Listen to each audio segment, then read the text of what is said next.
Good afternoon. It is my pleasure to welcome you to this online forum organized by the Klingendahl Institute and the Think for Europe network. Today, we will debate the state of EU enlargement and democratization process in the Western Balkans. My name is Giulia Cretti, and I'm a researcher on European affairs at the Klingendahl Institute. With me, my co-host and colleague, Wouter Zwers. Good afternoon. Who is an EU enlargement expert, and together we will moderate this debate. In the past weeks, we have been witnessing a series of traumatic events that will change the geopolitical dynamics in Europe forever. And among the many reactions to the Russian invasion of Ukraine, the European Union and its member states have accelerated the discussion on a possible accession of Ukraine in the Union after Ukraine applied for a fast-track membership. But what about the countries in the Western Balkans, which have been in the accession process for many years? And why, despite all these years of intervention, have they not been able to promote the democratic reforms which are necessary for them to join the European Union? As we found out in a recent report published by the Klingendahl Institute and the Think for Europe network, on the one hand, there are serious challenges on the Western Balkan side, such as the lack of political will to carry out the reforms from some governments. But on the other hand, we found that the European Union policies have not always been constructive, and sometimes they have unintentionally contributed to authoritarian tendencies in the region. As our researchers identified, there are several flaws on the EU side which hamper the democratization process in the Western Balkans. To mention a couple of them, we found that the most prevalent ones are the technical approach used by the EU, which fails to promote real political transformation as it focuses on the adoption on paper of the EU acquis. Then we have the leader-oriented approach, meaning that EU officials always engage with the head of state or government in the Western Balkans, rather than with civil society and parliaments. And by praising these personal relationships, they indirectly legitimize their autocratic term. Another example is the lack of interim timelines in the accession process, which leaves the EU unable to monitor the reform progress and hold the governments accountable for not carrying out democratic reforms. In 2020, the European Commission adopted a revised accession methodology with the aim of making the accession process more credible, effective, and with a stronger political steering. However, our researchers suggest that this ambition has not materialized yet. In the past week, we saw more countries expressing their willingness to access the European Union. And I'm talking about Moldova and Georgia, which followed Ukraine and formally applied for EU membership. But is the current EU enlargement process fit for the job? And will the Russian invasion of Ukraine serve as a wake-up call for the European Union to accelerate the accession process of the Western Balkans? We are about to find out in our debate. I'm very excited and looking forward to hearing the opinion of our excellent speakers that my co-host Wouter will now introduce. So Wouter, the floor is yours. Well, thank you very much, Julia. And we will indeed now move to the debate. I would first of all like to introduce our distinguished speakers. And I'm very glad to announce the excellent lineup of speakers that we have for our event today. Starting in random order with Milena Lazarevic. Ms. Lazarevic is the program director and one of the founders of the European Policy Center in Belgrade, which has been a close partner of Klingendahl in the past years. She's a very influential voice in the EU enlargement debate, an expert on public administration reform and good governance in Serbia and for the region at large. So, Ms. Milena Lazarevic, warm welcome to you. Thank you for joining us. I'd like to move to Mr. Nikola Dimitrov. He's the former Minister of Foreign Affairs of North Macedonia, as well as the former Deputy Prime Minister for European Integration of North Macedonia. And I think we can all agree that he has been a key figure in relations between North Macedonia and the European Union in the past years. He was at the basis of the Prespa agreement between North Macedonia and Greece, together with his colleagues, and has now moved to the think tank world, joining European Council on Foreign Relations, and the Balkans and Europe Policy Advisory Group as a member. So Mr. Dimitrov, warm welcome to you as well. Thank you for joining us. Thank you so much. Third, I'd like to introduce Ms. Roelien Kamminga. She's a member of parliament in the Netherlands for the People's Party for Freedom and Democracy, the VVD, as we call it in the Netherlands, of our Prime Minister Mark Rutte. Ms. Kamminga has been in the parliament for almost a year and is a member of the Parliamentary Committee on European Affairs. And before she joined the Dutch Parliament, she has had an extensive career at the Ministry of the Interior and Kingdom Relations of the Netherlands. So Ms. Kamminga, thank you for joining us. Welcome. Fourth, I'd like to move to Geert Lutijn. Mr. Lutijn is a lecturer in political science at the University of Amsterdam. He's a scholar in EU Western Balkans relations and EU enlargement, and he has over 10 years of experience with these topics, amongst others, in the NGO sector, but now as an academic. So Mr. Lutijn, a warm welcome to you as well. Thank you for joining us. Fifth, I'd like to move to Ms. Viola van Kramon-Towerdale. Ms. van Kramon-Towerdale is a member of the European Parliament for the Greens European Free Alliance Group since 2019. You probably know her as the European Parliament rapporteur for Kosovo, as well as the shadow rapporteur for Serbia. And she's a very influential voice on EU enlargement, in the EU enlargement debates with especially these two countries in the European Parliament. So Ms. van Kramon-Towerdale, thank you for joining us. Thank you for making time to join us this afternoon. Thank you, Walter, for having me. Thanks a lot.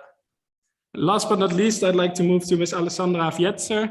She's the Deputy Head of Unit at the Western Balkans Policy and Regional Strategy Unit of the European Commission Directorate General for Neighborhood and Enlargement, DG NEAR. Ms. Vietzer has over 20 years of experience in the European Commission and the External Action Service, working both in Brussels and abroad on EU enlargement, on reconciliation, and on EU third country partnerships. And I'd like to express my sincere appreciation because Ms. Vietzer stepped in only this morning to replace her colleague, Ms. Mayako Jancic, who was unfortunately unable to join us due to the unfolding situation in Ukraine. So thank you very much, Ms. Vietzer, for joining us at this very last moment for this debate. Now, I'd like to take a very quick moment to explain the format of this online forum before we kick off our debate. In a moment, I will provide our speakers with 4 theses on EU enlargement. And for each thesis, I will invite 3 speakers to give their view in 2 minutes. And while these speakers give their views, that means the audience, you can also give your views by voting on the respective thesis. So there will be a pop-up screen in Zoom with the thesis, and you can state whether you agree or disagree with this thesis. Now, after the initial introductions of the speakers, Julia will then present the results of the polls. And also, while we have the introductions of the speakers, I would like to encourage everyone to use the Q&A function in Zoom to pose questions. Now, after Julia has introduced the results of the poll, she will pick 1 or 2, depending on how much time we have, questions from the Q&A and post them to the speakers, who then have an additional minute to reply to both the results of the poll and the questions that have been posed. And I'd like to note that we are working with a timer clock that will make a sound when 2 minutes are up. And this is, of course, to make sure that we will finish this debate on time.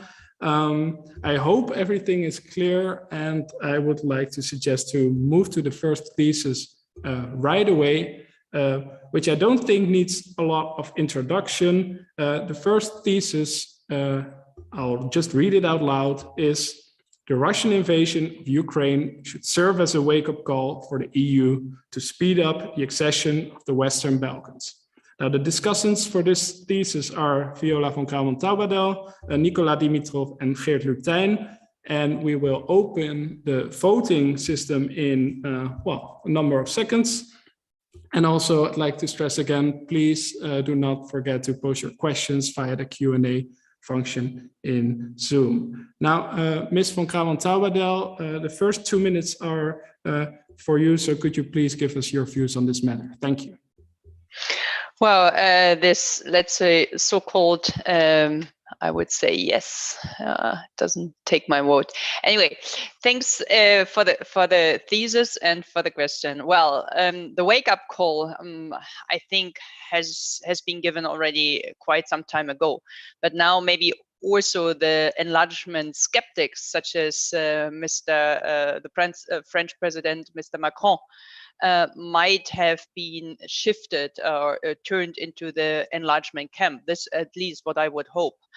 But nevertheless, the enlargement process, not just due to the new methodology, is a merit-based process. And I think it would be not even, or not only in the interest of France, but of all the member states to have a fair and transparent and normal procedure. I mean, a fast track in terms of beginning the accession talks, absolutely d'accord. We need to show much more credibility. We really have to regain, let's say, territorial credibility, trust in the region. This is overdue.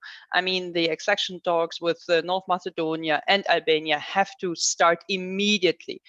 We have to give visa liberalization to Kosovo, subito.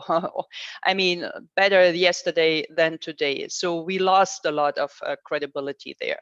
But nevertheless, I mean, the political signal given to Ukraine, where they are in the midst of a bloody, extremely cruel and violent war, I think was a political signal, was important for the, let's say, the Rada and the government and also the Ukrainian public. But I would say that almost everyone here in Strasbourg and in Brussels understand there is not a realistic chance that we start with accession talks in the midst of a war. So in that respect, I would say yes for the Western Balkans. The geopolitical impact has much more visible and has much more obvious. And I do hope, and thereby I will stop, that this is being considered by each and every one. Well, thank you very much. And you will have a chance to get back to this topic in a couple of minutes. I'd like to move right away to Mr. Nikola Dimitrov. Mr. Dimitrov, you have the floor. Thank you so much. Congratulations to everyone involved in an excellent study, both at Klingendale and Think for Europe network. I may somewhat spoil the question of the poll. I very much agree with the first part, which is a wake-up call. I think we see dramatic tectonic changes. Decades-old taboos are broken in a mere days. Not only the European Union, but many member states, including the new Germany, so to speak, after the historic speech of Chancellor Schulz in the Bundestag. We have two interesting statements today from Berlin. One is the foreign minister who said, in recent years, we have disappointed and neglected the Western Balkans. Another is Michael Roth from the Bundestag, who says that the EU is in a sorry state of affairs when it comes to the region and the accession. There is no longer consensus on the accession as our strongest instrument in the European Union. In the study, I will highlight two of the flaws that were identified by the experts. One is the EU often fails to speak out and act against backsliding. So we have issues with the stick. And the other one is, yes, I cannot read my own handwriting, but the other one is that EU regularly fails to reward progress. So we have problem with the carrot. What the region needs is a credible, realistic, and performance-based integration process with timely incentives. And I think we have to look and focus on the ideas of the state accession promoted by some thinkers, a process making sure that reformers are awarded and backsliders not. We also need a mechanism to protect the integrity of the process and the heart of the process, which is conditionality and merit-based, from individual member states raising issues completely not related to the Copenhagen criteria. Thank you, Mr. And those were my Dimitrov. 2 minutes. Okay, great. Well, thank you very much. And also you will, of course, have a chance to get back to this topic in a bit. But before that, I'd like to move to our third discussant for this thesis, which is Mr. Geert Lutijn. Mr. Lutijn, could you please give us your views on this thesis? Thank you. Yeah, sure. And thank you to Mr. Dimitrov and Ms. von Kremmen about their remarks, because I very much agree. And I wanted to add a few things. I think that the war in Ukraine is definitely showing a return to hard power, at least in the short term. And it also means that I think that commitments for troops in Bosnia will have to be reaffirmed. And I think that's already happening. And I also think that but it doesn't mean that we shouldn't also forget about the soft power and the fact that the EU is an example to the Western Balkans, and it is very important that we also acknowledge that there is still a media war going on, and that this will also have severe impact on many countries in the region. You're already seeing quite a lot of misinformation going on, especially in Serbia and in the Republika Srpska and part of Bosnia. And I'm quite worried about that. I think that that it is definitely a wake-up call for the whole region.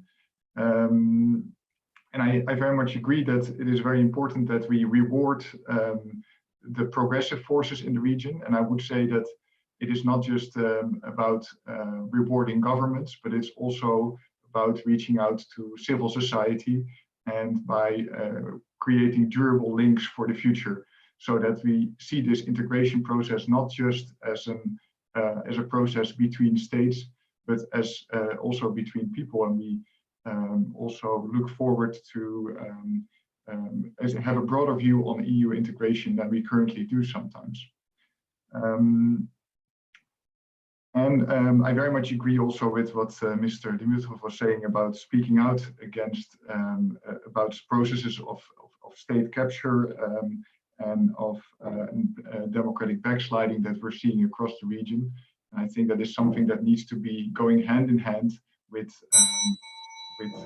opposing, with promoting democratization. Thank you very much, Mr. Lutijn, and you were perfectly in time. Well, these were the introductory statements to the first thesis, and I'd like to move now to Julia for the results of the poll. Let's see, how does our audience think about this particular statement?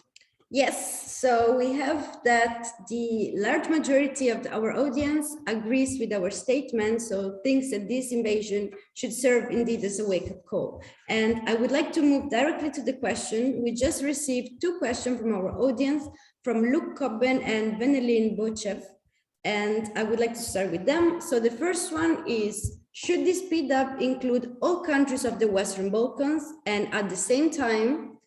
And the second one raises the important issue of the rule of law, as our last speaker just mentioned. So I would like to maybe make it shorter and ask, should the speed up, how to go with the speed up, but also keeping in mind the importance of the rule of law. So perhaps we can start immediately with Mr. Lutijn. You have 1 minute to respond. We'll put you on the spot right away.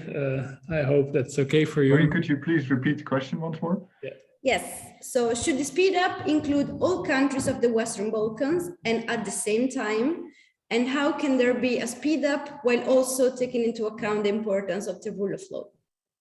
Yeah, well, a speed up for all countries is currently not in the cards, because there are countries in the region, and yeah, we have to highlight Serbia in this case particularly, where there simply isn't any real progress in terms of democratization. There is increasing influence of China and Russia in economic developments, which also doesn't go hand in hand with the way that the European Union sees economic development. It currently is therefore not possible to actually move forward for Serbia. And I see also worrying movements in other countries, which might not be as pronounced, but definitely are not going in the right direction yet. And particularly the situation in Bosnia and in Kosovo is of course difficult, because there are still underlying problems when it comes to status issues and the way that the state is organized in Bosnia in particular. Thank you very much. Now I would like to give the floor to Ms. Viola von Kraumann. You have 1 minute to respond to the question. Thank you. Yeah, very good. I think, I mean, to put them all in one box would absolutely send the wrong incentives to each and everyone. For Serbia, Gert has just mentioned, I mean, this would be the opposite of what we would like to see. We have not seen implementing any reforms. I mean, they are pressuring their media, their opposition. There is no independent judiciary almost anymore. So, I mean, we are trying to force them to go forward, and they do actually the opposite, while they kind of put up a masquerade and a window dressing. And some of the politicians are obviously impressed by this mini tiny progressive, but this would be the wrong incentive if we would give them any award for that. So yes, let's look very let's say carefully and cautious. North Macedonia is a good case. We see Montenegro, even they have not a stable government, but they had the right people in place, the progressive people in place. Let's try to support them, that they make, let's say, share or an impact on the stabilization of the region, and also look at Albania, look at Kosovo, how we can stabilize those countries with the right incentives. But to put them all in one box, I think would be harmful for those who are running for reforms and who are much more progressive than, for example, Bosnia or even more so Serbia. Thank you so much, Ms. von Kraumann. And to close this first round, I would like to give the floor to Mr. Nikola Dimitrov. Please, you have 1 minute. Thank you so much. It strikes me what was said about Serbia, and I think this highlights to some extent what we've discussed in the first round before the poll. There was a phone call between President Macron and President Vučić. In the press release coming from the office of President Vučić, there is a line that says President Macron promised that Serbia will be the first country of the region that will join the European Union. This is not present in the press release of the French, of the Élysée, of the office of President Macron. So I think to make this process work, we have to depoliticize it. We have to bilateralize it. What the region needs is a credible offer. At the moment, the end goal of accession is not in reality there. And we have a policy on paper that serves the purpose of maintaining the status quo.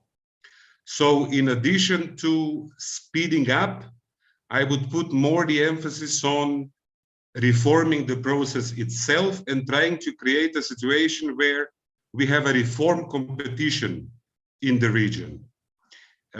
Without politicization, without political sympathies, the relationship between leaders, we have to have good reporting coming from the Commission and rewarding for the reformers and the performers, and name and shame for those who don't do the homework. But the incentive structure at the moment is not there. This is why I think we have to use the new geopolitical moment on our continent to create a new realistic incentive structure for the 6 Western Balkan countries. Thank you very much for that view. And I think this was a great start, this first thesis. Mr. Dimitrov, you're actually one step up front for us, because you already touched upon the second thesis, which is about, amongst others, the reporting from the EU on state of democracy and state of reforms in the Western Balkans. So I'd like to move to the second thesis, And I will read it out loud again. Second thesis reads, the EU often paints an overly rosy picture of the state of democracy and the rule of law in the Western Balkans. Now, this thesis basically relates to some of these findings of our report, which suggests that EU leaders are sometimes overstating reform progress in, for example, their public statements when they are visiting the region. But it also relates to, as Mr. Dimitrov also already referred to, these sort of commission reports.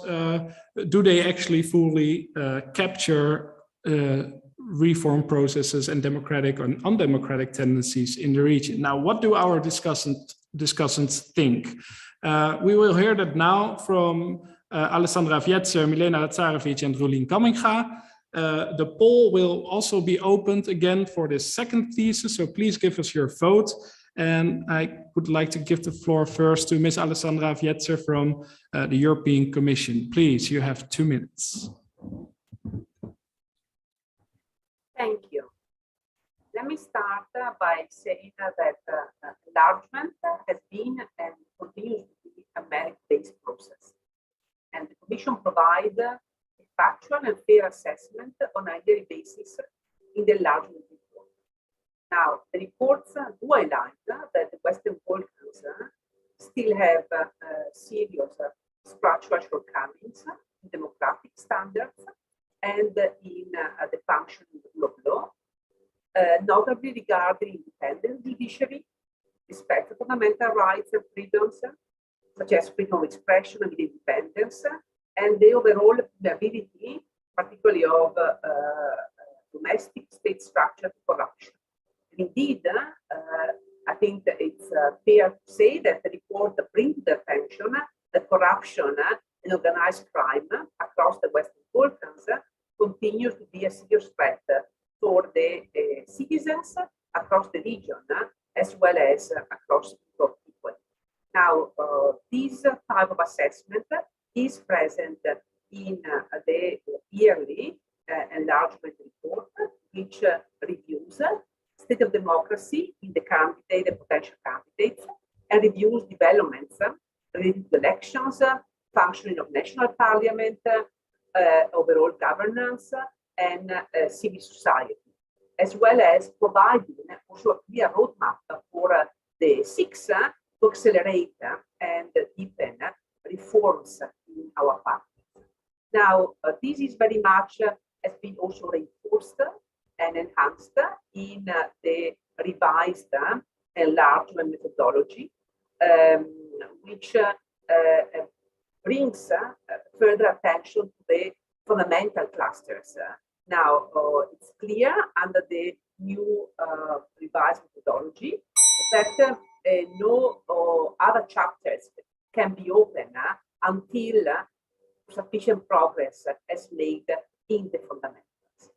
Thank you very much, Ms. Vietzer. One remark from my side. I could follow your statement, but the audio isn't great. Would you have any possibility to maybe use some earbuds with a little microphone or so that may increase or may help to increase the quality of the sound, or maybe move a little bit closer to the microphone? But thank you in any case for your initial remarks. And I'd like to move to our second discussant for this thesis, which is Ms. Rolien Kamminga, a member of the Liberal Party in the Dutch Parliament. Ms. Kamminga, the floor is yours. Thank you.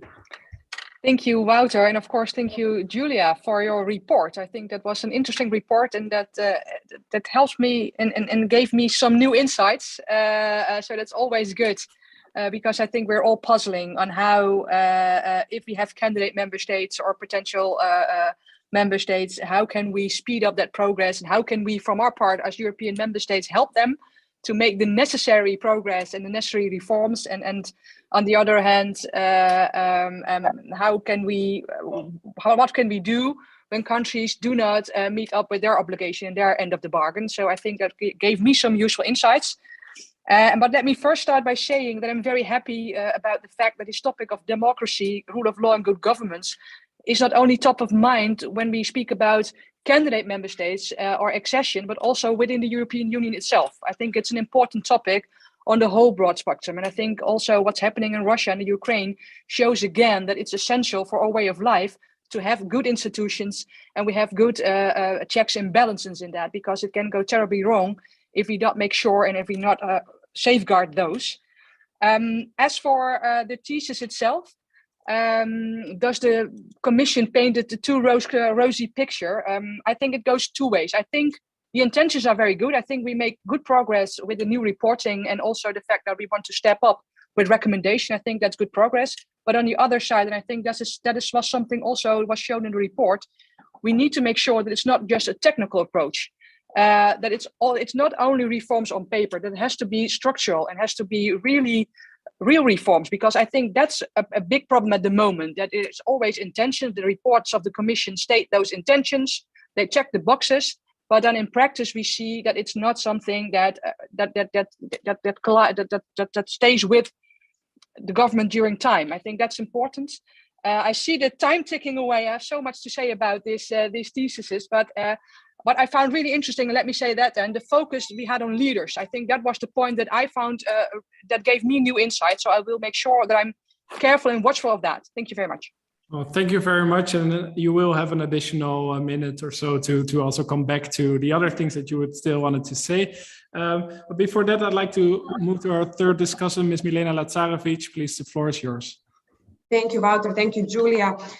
Yes, I would essentially agree with the thesis, but I think it is important to differentiate, first of all, who in the EU we are speaking about and what kind of picture and how that picture is painted. And I think that, of course, the report does a lot of good work to explain that. So I will just summarize that. First of all, I think that the European Commission has traditionally been more objective, and in some of its reports and at times, it has spoken clearly about the deficiencies and problems with the rule of law and democracy in the region.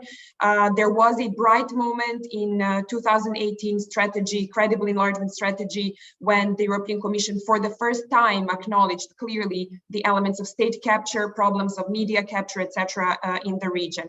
However, I think that the Commission has also suffered from problems related to unclear and inconsistent methodology for monitoring and inconsistent application of that methodology. Very often the problem is also lack of referencing of the findings and sources that it uses. And sometimes I would say probably also some of internal pressures in the Commission to make certain candidates look better on paper. The second key actors let's say group of actors we have to take into consideration are the EU leaders. And here I mean both leaders of the EU institutions, but also members of EU member states. And I think Nikola made a very clear example of that today, who obviously often suffer from lack of hearing or some sort of hearing impairments, because they often obviously fail to hear the very essential messages which are even contained in the Commission's reports.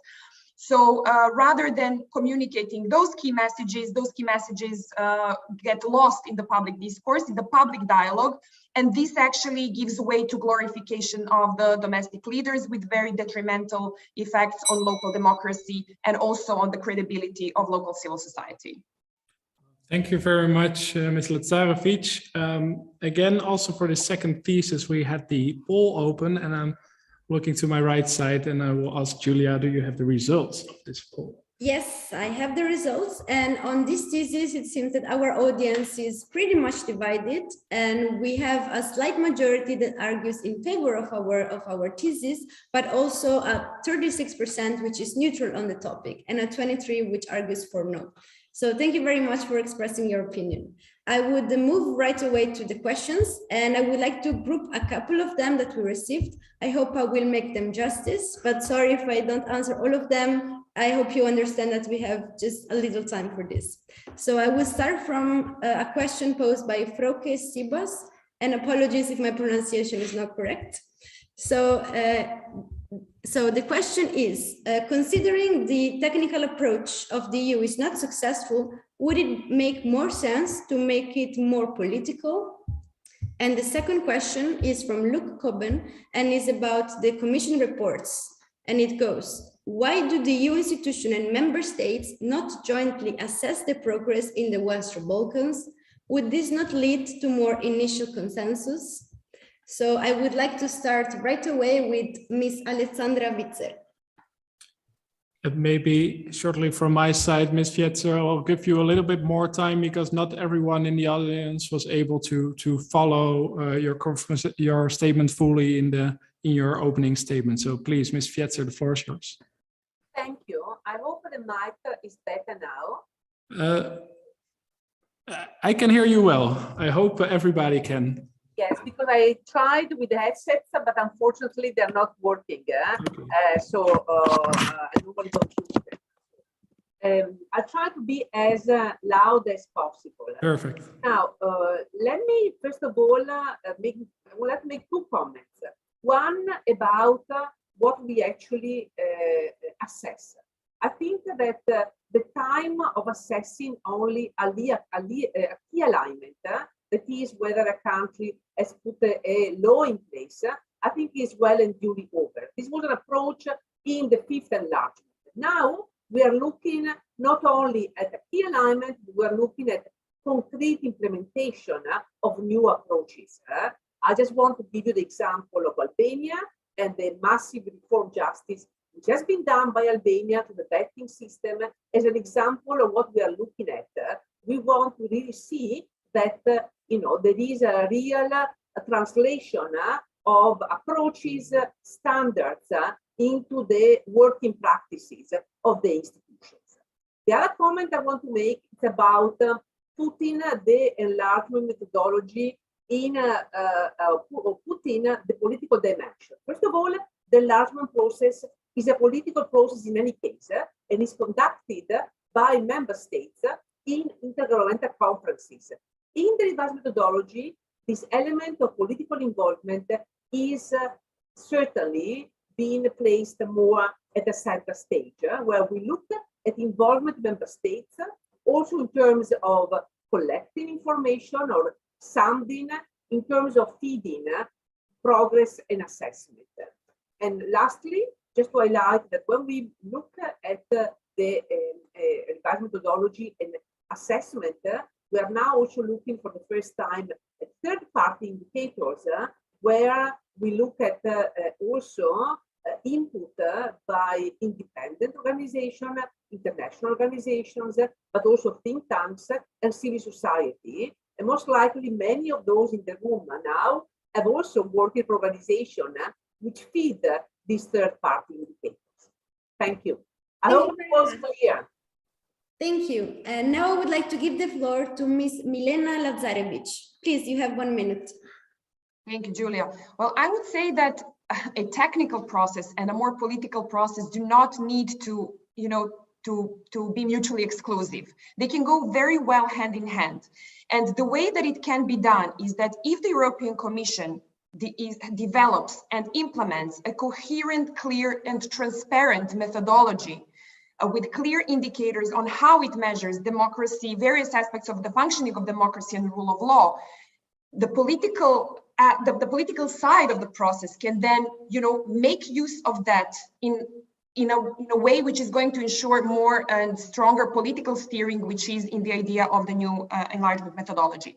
The EU already has a great example in the area of public administration reform. The EU, meaning DG NEAR, with the help of the OECD Sigma program, has developed a state-of-the-art methodology which is quantified, which comprises a range of compound indicators which assess not only the legislative aspects, but very much the functioning in practice of the public administration reforms as one of the fundamental areas. So I think that the EU has to go further in developing and implementing similar approaches in other areas of the fundamental reforms. And this is how we can have credible measurements which have a clear evidence basis, and that then will be trusted by politicians in all EU member states and will actually facilitate and further help and stimulate a more political process, which will then be trusted by all partners.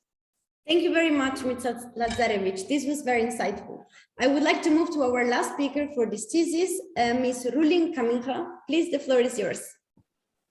Yeah, thank you very much. And I think I can agree with the previous speaker about that political and the technical approach are not mutually exclusive. And I think she gave a good insight about how you can make it more transparent and make also the phases in between more transparent. I think that's essential. I think also for candidate member states, I mean, it's essential that they know, okay, where do I need to go? And sometimes these lengthy processes take so much time that it's always good to have also goals in between goals, I think. And I, of course, see that the Commission is already working on that. And these yearly reports, I think they will help also politicians to then make their choices, because I would not go the other way to make it a political decision. I think your report, Julia, also gave some insights on that can go also the other way, and that we don't want.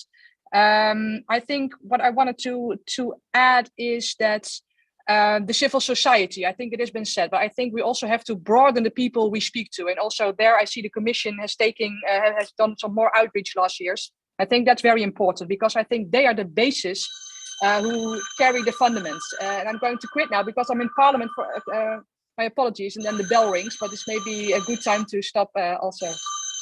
Well, thank you. You brought your own bell. That also gives the time limits. No, thank you very much for that, for your insights. And I think with that we have arrived already at the third thesis of this discussion. I think what we can almost all agree on, is my impression at least, is that the accession process is not necessarily a very quick one. One reason may be that progress requires unanimity from all EU member states. It's the EU member states who decide whether a chapter or a cluster, as we call it today, is opened or not. So our third thesis for this debate is individual EU member states have too much power in the accession process. And I would like to ask Mr. Nikola Dimitrov, Ms. Geert Lutijn, and Ms. Viola van Kouwen-Towerdale to reflect on that thesis. We will open the poll again in a number of seconds. And the first 2 minutes are for Mr. Nikola Dimitrov. Please, the floor is yours.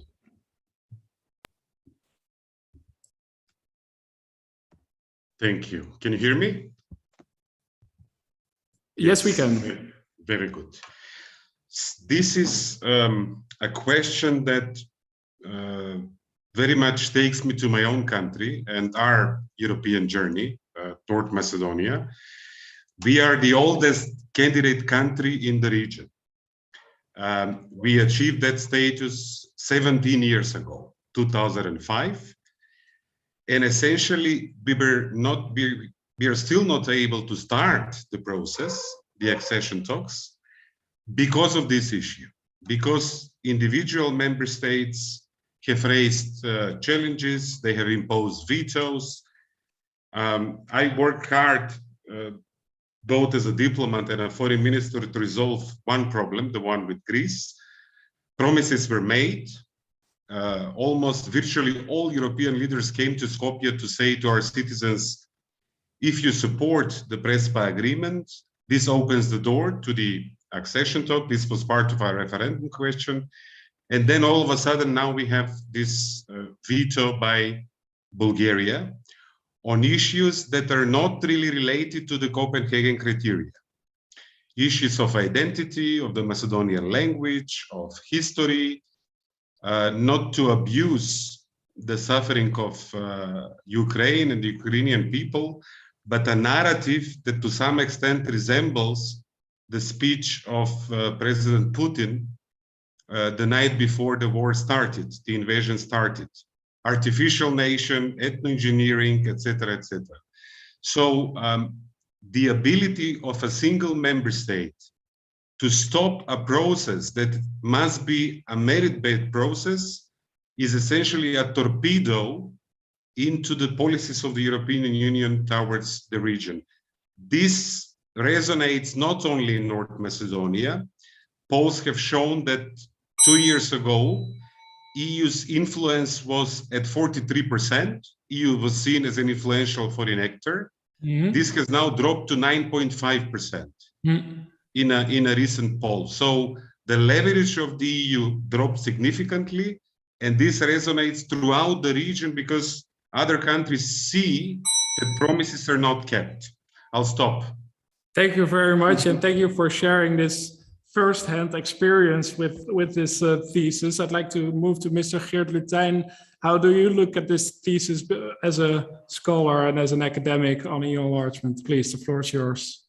Yeah, I've recently actually looked at the Dutch and German parliaments and how they dealt with the opening of accession talks with North Macedonia and with Albania at the time. And I noticed some interesting differences. Whereas the Netherlands was one of the kind of the spoilers in at an earlier stage before this role was taken over by Bulgaria. And the Netherlands actually caused a delay which might have actually prevented this issue with Bulgaria from arising in the first place. But that is speculation. But the interesting thing is that in the Netherlands, this issue was also used in parliament in rather populist terms. That is to say that many political parties in the Netherlands, they like to take this kind of critical approach towards the European Union and promote themselves in a way that draws in a kind of in nationalist terms to the Dutch public. And the government actually took the same position. They followed their political parties in parliament, and they also said, we don't believe what the EU Commission is saying here. We even want to, we have our own assessment, and we believe that assessment is more important than what the EU Commission says. Even though the Dutch parliament and the Dutch government are not as well informed and actually don't have that much access to information on this issue. So that is kind of, that was very frustrating. On the other hand, in Germany, the situation is quite different. And the important thing there is that there is the moment of decision making is much more clearly defined. And the parliament doesn't have public meetings very often on this issue, but when it does, it is an important moment. And that is much more credible in the way that political parties also engage with these issues. They take it much more seriously. And I would say that the Netherlands, that is something that is sorely lacking. We need to actually take a decision and stick with that decision, and not take these things, draw them out over a large period of time. Well, thank you for sharing this view on how these things work in countries like the Netherlands or Germany. I'd like to move to our third discussant for this thesis, which is Ms. Viola van Kramon-Towerdale. And Ms. van Kramon, should the European Parliament maybe have a larger say in EU enlargement? Please, the floor is yours. Well, I think we have quite a large saying, but I fully agree with my former speakers. While we see there is a bias, if you look at member states, they are biased. They have the favorites, they have their dislikes, and this, if this is included in the assessment or the adjustment of the entire process, this is absolutely dangerous, and it really risks what we see now to the extent of Bulgaria that can block the entire procedure. So what we should actually do is disconnect the bilateral relations, the bilateral engagement. I mean, it's good to hear that the German parliament, the Deutsche Bundestag, does an effort, and it's clear and transparent, and they are more or less, let's say, positively involved. But in general, I would say also when I see how the French president is meddling in through this, the whole procedure, and what kind of assessment he gives, and what he really means, and what does it mean for his own, let's say, his own policy towards the Western Balkan? I think this is absolutely unclear. This is biased. This is not neutral, and this is in the end not helpful. So of course, the entire new methodology actually invites member states to be more involved. But I think for the procedure and for the people in the region, for the decision makers, it does not bring more clarity. It brings rather more confusion. It brings rather more involvement of different interlocutors who have actually not the competence, as I think some of our speakers have said. And I think it also rather speeds up the entire process. So I would like to see this in the hand of the Commission, a neutral, hopefully, body who has the saying on all the candidates and who could make a much better assessment without the involvement of the member states. They can help to support, to implement reforms, that's okay, but not in terms of assessment. Well, thank you very much. And I think that our speakers are all more or less have similar views on this particular thesis. Let's see how have our participants voted on this thesis. Julia. Yes, so we have a slight majority of participants that agrees with the fact that individual member states indeed have too much power over the accession process, but we still have 1/4 of participants that argue that perhaps the veto power that they have is fair and justified. Now I would like to move to the questions, and I would like to pick one from Bruggen Strati, who argues that in light of the invasion of Ukraine, what is your analysis of the Bulgarian blockage of North Macedonia, which in turn also prevent Albania from starting the accession negotiations?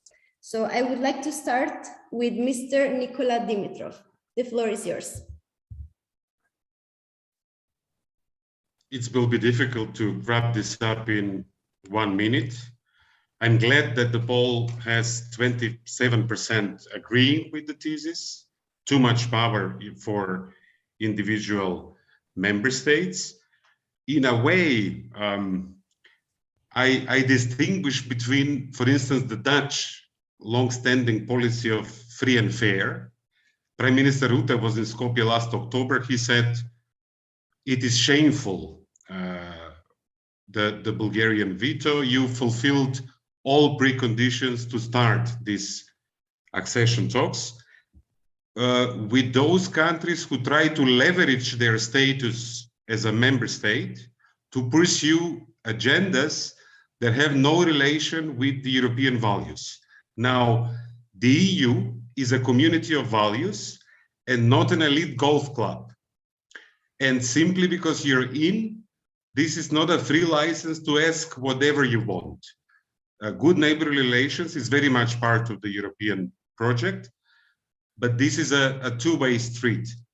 And regrettably, I think that this veto policy on identity and history completely undermines the heart of the process, the Copenhagen criteria, the credibility of the European Union and its promises to the region, and sadly, Macedonian-Bulgarian friendship. Thank you very much, Mr. Dimitrov. I would like now ask the opinion of Ms. Viola von Kramon. Do you agree with the position of Mr. Nikola Dimitrov? The floor is yours. Well, absolutely. But I see that also through elections, we might see an easing and an opening up.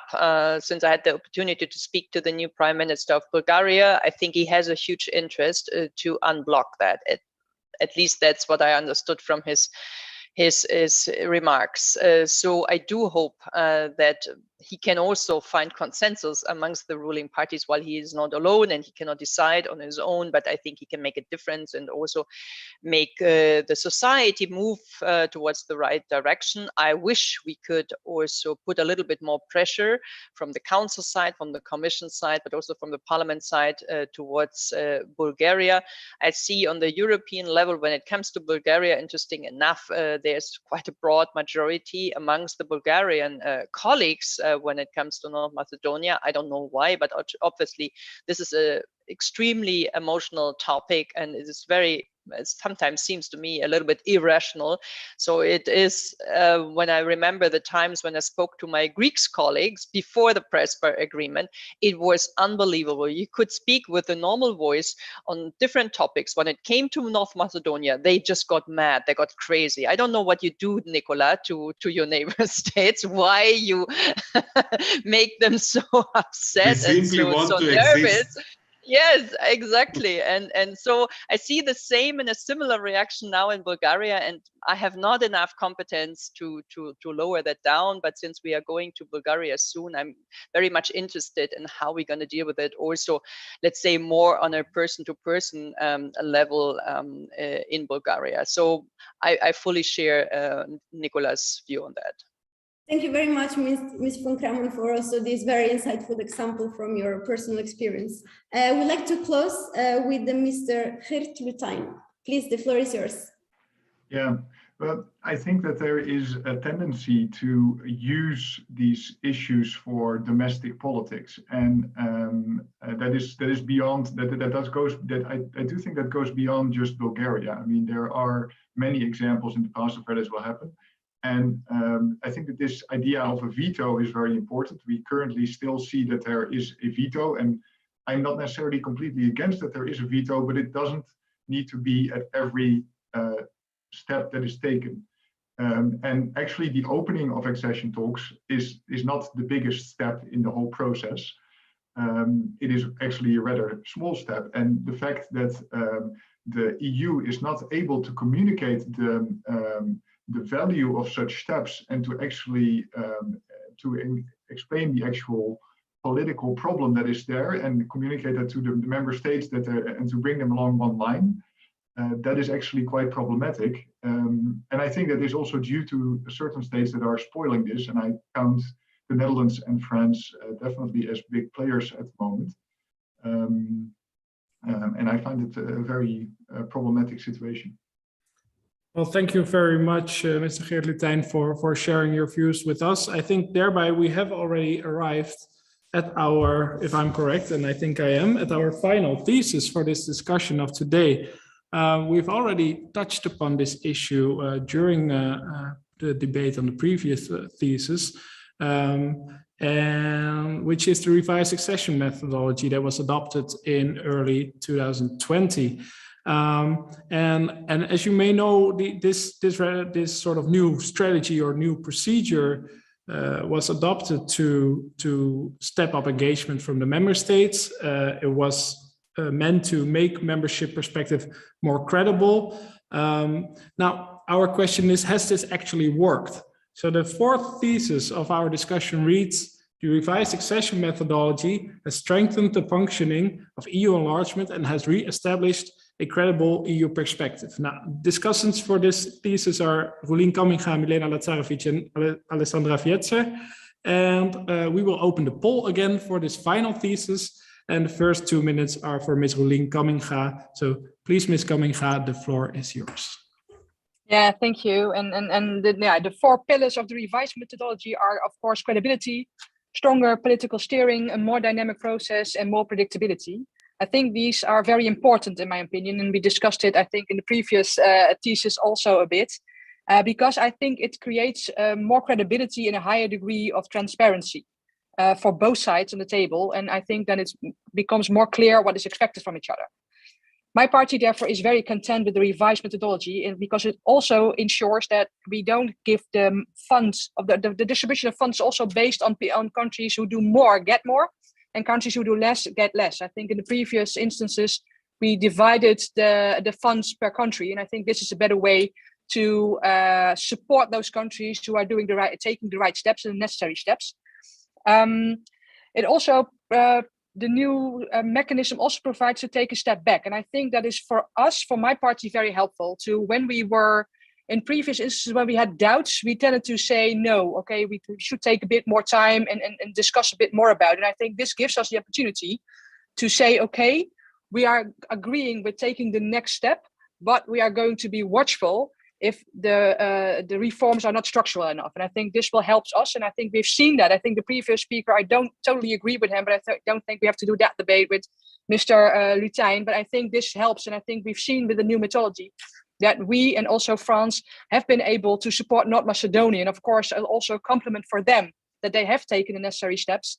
And we've also supported Albania because, as was said by another speaker, by Mr. Dimitrov, we see ourselves as strict but fair. So we want to help these countries to make the necessary steps. And as we see that they are taking the necessary steps, we will be fair. But if we see that there is a lack of progress or there isn't any progress at all, then we're going to be strict. And we not only do that with candidate member states, I think we're also known for that within the EU. I think there we are also the strongest advocate for the rule of law. Thank you. Thank you very much, Ms. Kamminga. And well, so at least this methodology has helped the Dutch Parliament to take the next step, which I think is important to note here. I'd like to ask Milena Lazarevic, Ms. Lazarevic, how do you see the effects of this revised accession methodology? Thank you, Walter. Well, I would say that the new methodology has made an important first step. For example, just the...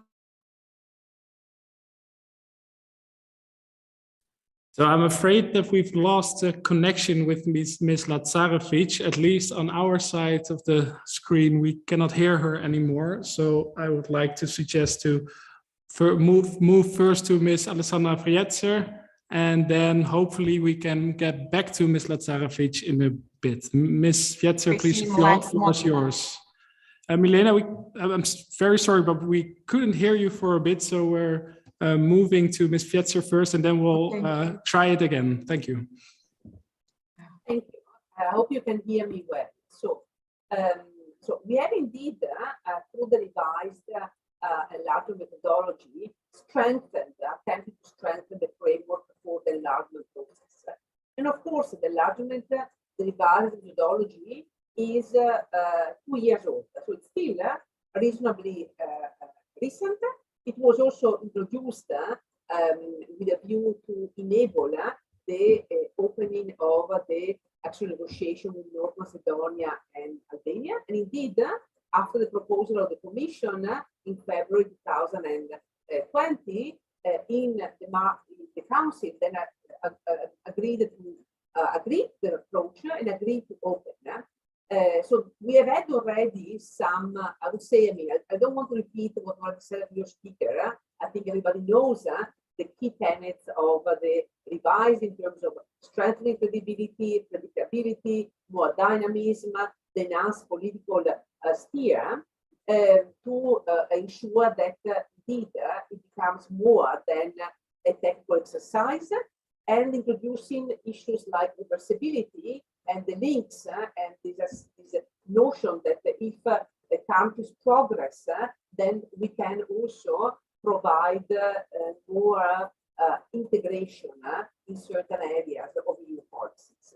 Now, in terms of the results so far, we have actually restructured our enlargement report in light of the revised methodology, and in December we have been able to the Council sent a positive message to the region with the Council conclusion on enlargement and the stabilization assurance process. We have had intergovernmental conferences already in 2020, 2021, and we have opened a cluster on negotiation chapters with Serbia for the first time. What is important, I think is important that I say it, is that now we need to move forward and we need to have a discussion in Council to formally launch actual negotiation with Albania and Macedonia. It will indeed inject a new dynamism and reinforce EU credibility in the region. Thank you. Thank you very much. And thank you for that slightly positive assessment, I think also. Let's now try to reconnect with Ms. Milena Lazarevic. I hope we have our connection again. So Ms. Lazarevic, please, the floor is yours for your views on the revised accession methodology. Thank you, Walter. I hope it works this time. Well, for all the reasons mentioned by Ms. Frietzer, I do think that the new enlargement methodology has made an important first step in creating a more dynamic process. However, I would say that it is not sufficient to effectuate long-term change and to ensure that even those governments in the region which are not sufficiently motivated at the time do really start to work harder on the reforms. I would argue that, especially now with the renewed interest and urgency of integrating the region in light of the war which we have in the middle of Europe, the EU must offer a more dynamic and I would say a staged accession process to the Western Balkans Six. That would be a process in which conditionality would be reinforced, in which reversibility definitely should be guaranteed and as already reinforced in the new methodology, but also a process which would extend benefits of membership, some benefits of membership in terms of access to institutions and policymaking processes, but also increased access to funding already in the pre-accession phases. The model which we have developed together with our colleagues from CEPS Brussels builds on the logic and the starting points of the new methodology, and as well as the papers which inspired it, which triggered it, but it also goes, let's say, beyond the logic and beyond the thinking of the new enlargement methodology to recognize, but also accommodate and find solutions for the legitimate fears of many in the EU who fear that by accepting new veto players into the European Union, into the council formations before actually internally reforming the EU, that the decision-making processes within the European Union might be jeopardized, and they're right to fear that. So this is why we propose in the third stage of our model to have a limitation of the veto rights of the newly entering EU member states for a certain period of time. And I would just add that I think that only a method, or only a methodology, which would clearly outline what membership phase would look like, and which would create a process which is clear and unambiguous, can really achieve a credible membership perspective for the Western Balkans. Thank you very much. And thank you also for already thinking in terms of solutions, because I think this also relates very much to the thesis that we had on the power of EU member states in the process, whereby you basically suggest a way out. So very interesting proposal, and thank you for that.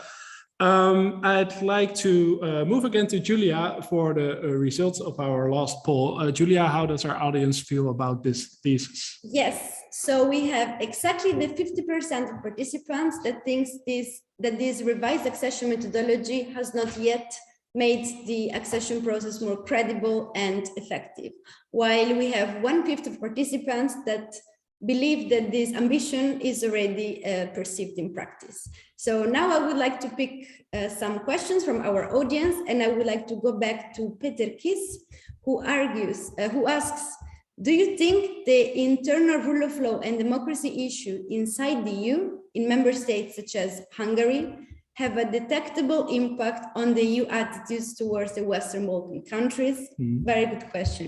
And then I would like to pick one from Herhi Kayana, apologies again for the pronunciation, which asks, do you believe that a qualified majority on enlargement issues would be a good process in enhancing it?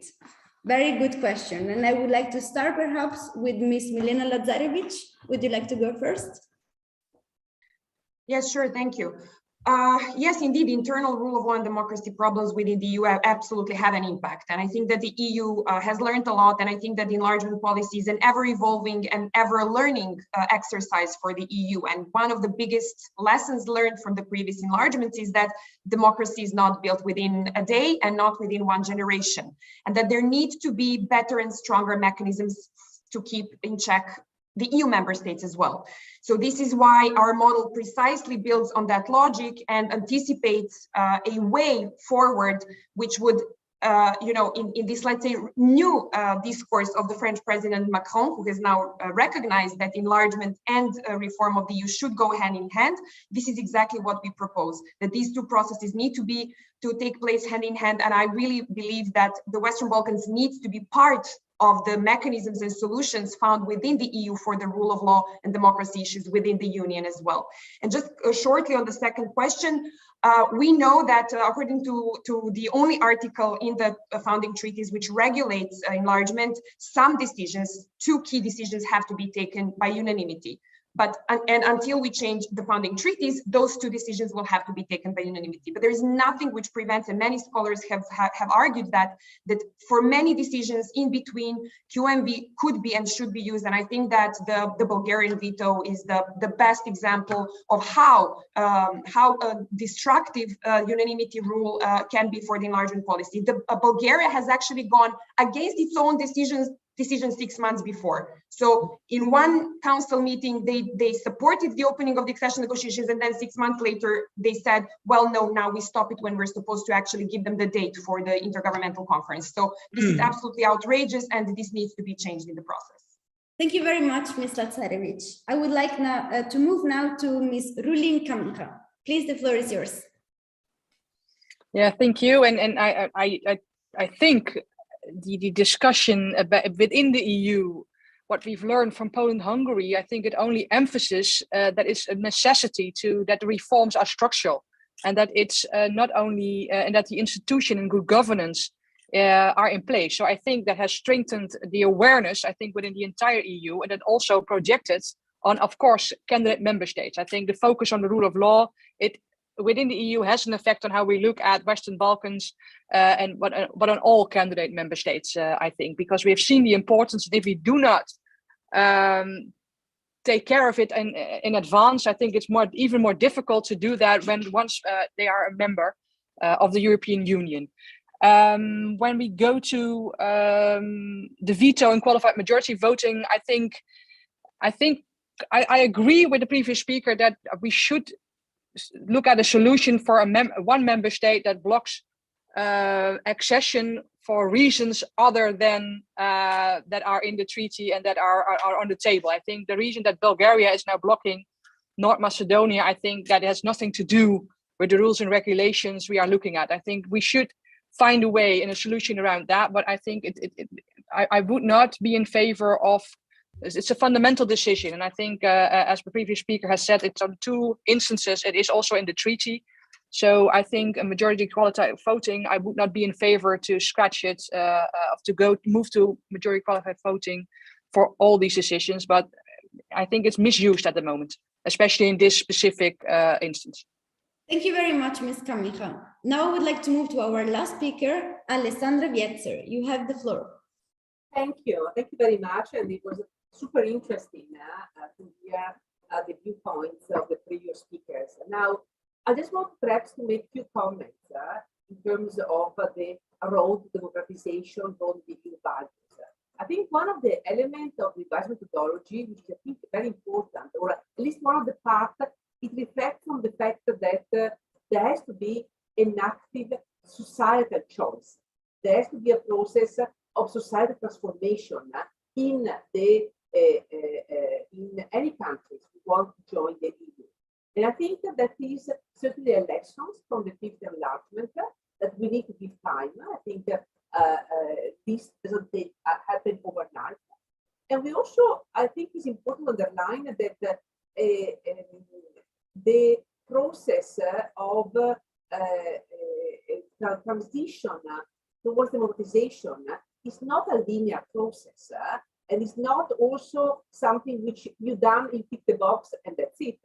I think, there has to be a sense, and this is present both in the EU as well as in the countries who want to join, that is something where you have to reconfirm and work at it.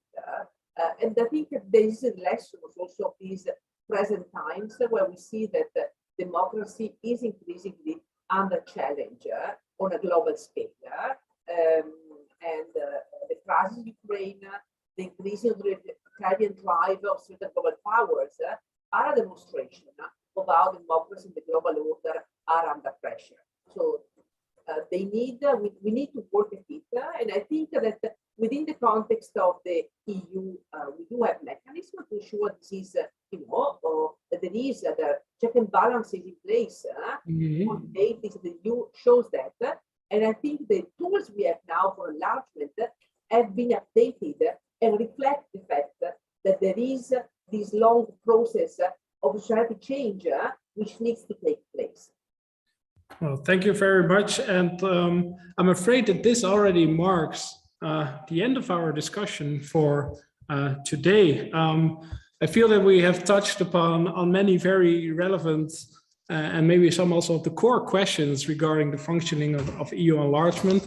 At the same time, I saw that Julia had so many questions from the audience in the Q&A that we were unfortunately not able to reflect on. So I think this should only encourage us to organize more of these debates, more of these events, so that we can also discuss other questions and go into even more detail in the time to come. Now, I would like to thank the speakers for their outstanding contributions to this online forum. If you want to know more about their work and about EU enlargement in general, please make sure to follow them on social media so you can see what they are up to and how they are working on a daily basis to make EU enlargement happen. I would also like to thank you, the audience, for raising so many excellent questions and also for giving your votes on the thesis in our polls. And of course, I'd like to thank all our colleagues at Klingendael and the Think for Europe think tank network for organizing this debate together with us. Now, Klingendael and Think for Europe think tank network will continue to research EU enlargement, and we hope to organize more events like this one. So please do keep an eye on our website and newsletters or social media. And for now, I'd like to wish everyone a good evening and hope to see you soon again. Thank you. Bye-bye. Okay, bye-bye.